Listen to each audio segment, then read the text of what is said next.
Hi, grade 2. Welcome back to Storytime.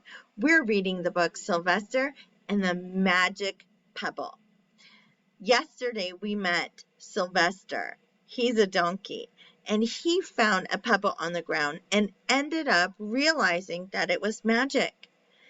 You made a connection and tried to be like Sylvester and imagine all that you would wish for if you had found a magic pebble.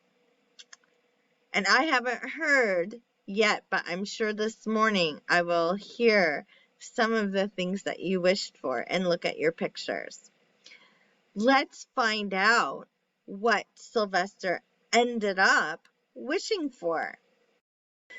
As he was crossing Strawberry Hill, thinking some of the many things he could wish for, he was startled to see a mean, hungry lion looking right at him from behind some tall grass. He was frightened. If he hadn't been so frightened, he could have made the lion disappear, or he could have wished for himself safe at home with his father and mother. He could have wished the lion would turn into a butterfly, or a daisy, or a gnat. He could have wished many things, but he panicked and he couldn't think carefully. "Oh, I wish I were a rock," he said. And he became a rock.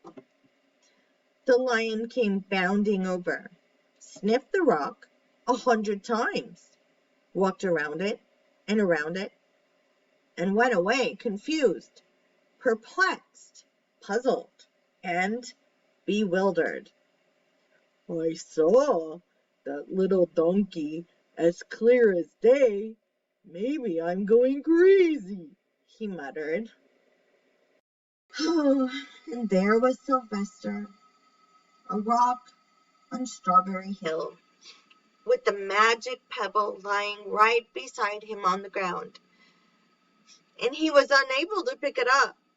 "Oh, how I wished I were myself again," he thought.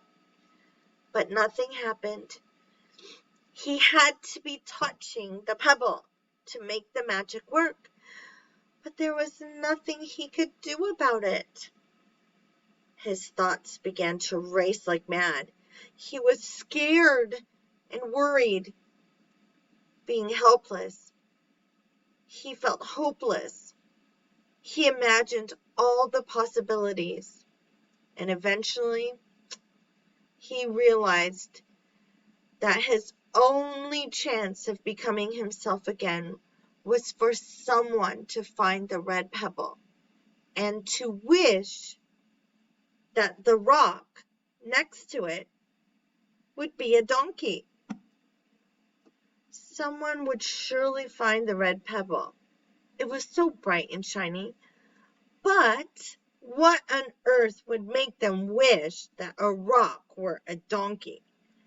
Oh, the chance was 1 in a billion at best.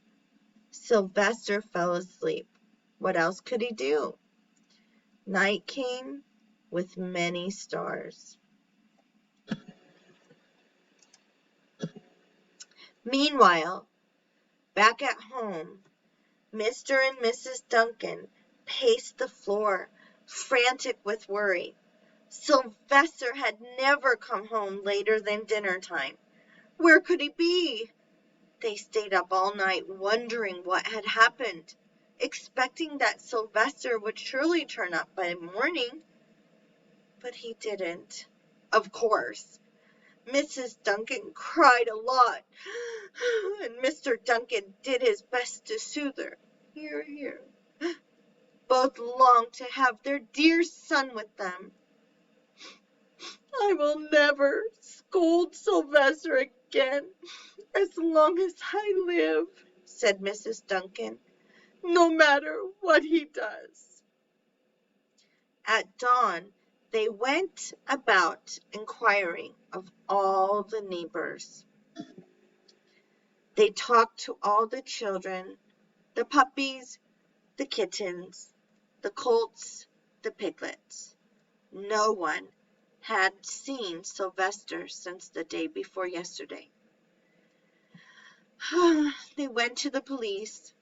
The police could not find their child. All the dogs in Oatsdale went searching for him. They sniffed behind every rock and tree and blade of grass, into every nook and gully of the neighborhood and beyond, but found not a scent of him. They sniffed the rock on Strawberry Hill, but it smelled like a rock. It didn't smell like Sylvester. Oh dear, Grade 2, it looks like Sylvester has turned himself into a rock. This is not a good situation.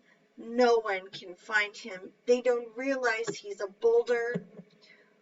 What will he do? Will his parents ever find him? I want you to draw a picture about what you think is going to happen next in this story. What is your prediction? And then at the bottom of your picture, I want you to predict. I predict blank. What do you think is going to happen? Thank you, Grade 2, and I'll see you later at 12:15.